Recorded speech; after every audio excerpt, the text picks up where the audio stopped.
48 ঘন্টার মধ্যে ফুরফুরা খুনের কিনারা করল হুগলি গ্রামীণ পুলিশ। 31শে জানুয়ারি শুক্রবার বিকালেই একটি ঘটনা ঘটেছিল হুগলি জেলার ফুরফুরা শরীফের ফুরফুরা অঞ্চলের ফুলবাগান এলাকার এক গৃহবধূ মৃত অবস্থায় তাকে পাওয়া যায়। সেই ঘটনাকে কেন্দ্র করে চাঞ্চল্য ছড়ায়। 48 ঘন্টার মধ্যেই কিন্তু হুগলি গ্রামীণ পুলিশ তথা জাঙ্গিপাড়া থানার তত্ত্বাবধানে সেই আসামিকে গ্রেপ্তার করে এই মুহূর্তে জাঙ্গিপাড়া থানায় রয়েছে। সেখানে জাঙ্গিপাড়া থানার অফিসার সহ হুগলি গ্রামীণ পুলিশের বিভিন্ন দায়িত্বপ্রাপ্ত অফিসাররা এই মুহূর্তে রয়েছেন। তারা সাংবাদিক সম্মেলন করে কি জানাচ্ছেন, কিভাবে খুন হয়েছিল, কিভাবে তাকে ধরেছে, বিস্তারিত জানাচ্ছে হুগলি গ্রামীণ পুলিশের পক্ষ থেকে সাংবাদিক সম্মেলন করে। দেখুন এসএসটিভি পাবলিকের মাধ্যমে। আমাদের জাঙ্গিপাড়া থানায় গত পরশু অর্থাৎ 31/1/2025 তারিখে দুপুরবেলা 2টো নাগাদ আমাদের কাছে একটা খবর আসে যে আমাদের এখানে ফুরফুরার ফুলবাগান এলাকায় এক মহিলার দেহ ওখানে পড়ে আছে ক্ষত অবস্থায়।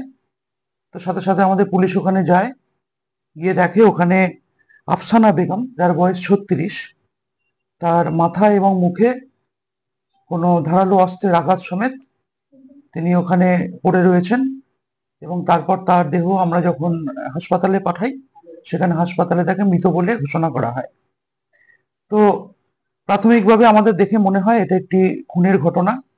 এবং তারপরে যিনি মারা গেছিলেন আফসানা বেগম, তার ভাই গোলাম হোসেন, শেখ গোলাম হোসেন থানায় একটি কমপ্লেন দেয় এবং সেই কমপ্লেনের বেসিসে জাঙ্গিপাড়া থানায় একটি কেস শুরু হয়।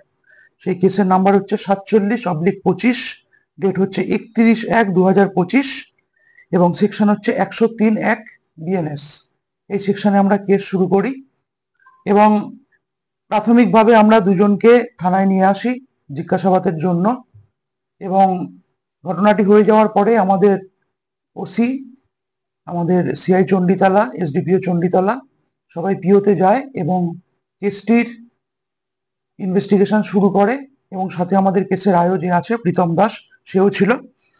তো যে দুজনকে আমরা আটক করি তাদের আমরা দফায় দফায় জিজ্ঞাসাবাদ করি। তার সঙ্গে আমরা বিভিন্ন সূত্র, আমাদের যেটা সোর্স থাকে সেই সোর্স মারফত এবং বিভিন্ন রকম আমার ফোনের টাওয়ার লোকেশন এবং অন্যান্য জিনিস আমরা খতিয়ে দেখি। তারপরে আজকে সকালে আমরা এটা নিশ্চিত হই যে যে দুজনকে আমরা ডিটেন করে জিজ্ঞাসাবাদ করছিলাম তাদের মধ্যে একজন অর্থাৎ আশ্রবী শেখ, যার বয়স হচ্ছে 20, সে সম্পর্কে যে মারা গেছে তার বোনের ছেলে হয়, তাকে আমরা আজকে অ্যারেস্ট করি। এবং সে প্রাথমিকভাবে এটা স্বীকারও করেছে যে সেই ঘটনাটা ঘটিয়েছে এবং তাকে আমরা আজকে অ্যারেস্ট করেছি। আগামীকাল তাকে আমরা কোর্টে ফরওয়ার্ড করব এবং আমরা পুলিশ রিমান্ডে নিয়ে আমাদের তদন্তের বাকি যে সমস্ত পদক্ষেপগুলো আছে, যেমন ধরুন আমাদের যে ধারালো অস্ত্র দিয়ে সেই ঘটনাটা ঘটিয়েছে বা অন্যান্য যে সমস্ত সূত্রগুলো আছে, সেগুলোকে আমরা এই ইনভেস্টিগেশনের মাধ্যমে প্রমাণ করার জন্য আমরা কালকে ওকে পিসি নিচ্ছি। পিসির পরে আমরা আরো জানতে পারবো যে ধাপে ধাপে ওর যে প্রাথমিক আমরা মোটিভ পেয়েছি সেছাড়াও আর অন্য কোনো মোটিভ আছে নাকি বা ওর সাথে অন্য কেউ এই ঘটনায় যুক্ত আছে নাকি, সেটা আমরা আস্তে আস্তে জানতে পারবো পিসি পিরিয়ডে এবং সেটা আপনাদের ধাপে ধাপে আমরা জানাবো। খুনের মোটিভটা কি, কি কারণে? দেখুন, এখনো অবধি যেটা জানা গেছে, আমরা পেয়েছি, সেটা হচ্ছে এই আশ্রবী শেখ এখানেই ফুরফুরা অঞ্চলে একটি মাংসের দোকানে কাজ করে এবং সেদিন ভোরবেলা সে যখন কাজে যেতে চাইছিল না, তখন এই মৃতা আফসানা বেগম তাকে কাজে যাওয়ার জন্য খুব চাপ দিতে থাকে এবং তাকে গালিগালাজ করে। সেই গালিগালাজ শুনেই এর মাথা হঠাৎ করে গরম হয়ে যায় এবং তৎক্ষণাৎ সে ঘরেই রাখা একটি কাটারির সাহায্যে ওনাকে আঘাত করে, তাতেই এনার মৃত্যু হয়।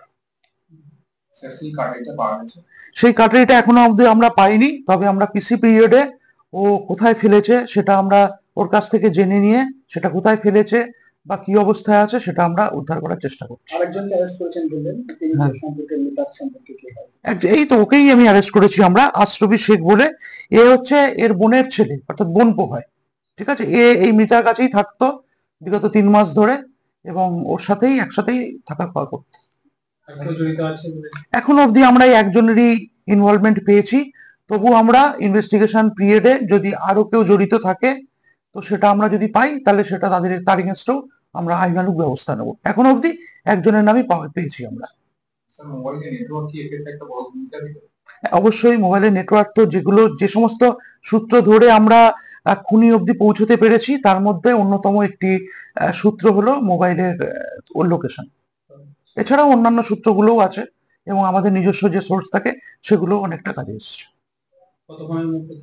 হ্যাঁ, এটা একটা বলার বিষয় যে 31 তারিখ অর্থাৎ পরশুদিন 2:30টার সময় আমাদের কাছে ঘটনাটি আমরা জানতে পারি এবং আজকে আমরা বিকালের মধ্যেই ঘটনাটি পুরো কি হয়েছে পুরোটা জানতে পারি। অর্থাৎ বলতে পারেন 48 ঘন্টায় আমরা পুরো কেসটির কি ঘটনা ঘটেছে আমরা এবং আসামি আমরা 48 ঘন্টার মধ্যেই অ্যারেস্ট করেছি। এটা জাঙ্গিপাড়া থানা তথা আমাদের হুগলি জেলা পুলিশের একটি বড়তর সাফল্য যে 48 ঘন্টার মধ্যেই আমরা খুনের কিনারা করতে পেরেছি। হ্যাঁ, কালকে আমরা ওকে কোর্টে প্রডিউস করব এবং আমাদের যে পিসি নেওয়ার যে ব্যাপারটা আছে সেটা আমরা কালকে পিসি নেব, নিয়ে তারপর বাকি কাজগুলো আমরা করব ইনভেস্টিগেশন। আমি কৃষাণু রায়, অ্যাডিশনাল এসপি হুগলি রুরাল। আপনারা দেখছেন আপনাদের প্রিয় চ্যানেল এসএস টিভি পাবলিক, সত্যের সাথে ন্যায়ের পথে। চ্যানেলটি সাবস্ক্রাইব করে যুক্ত হন আমাদের পরিবারে এবং পাশে থাকা বেল আইকনটি ক্লিক করুন।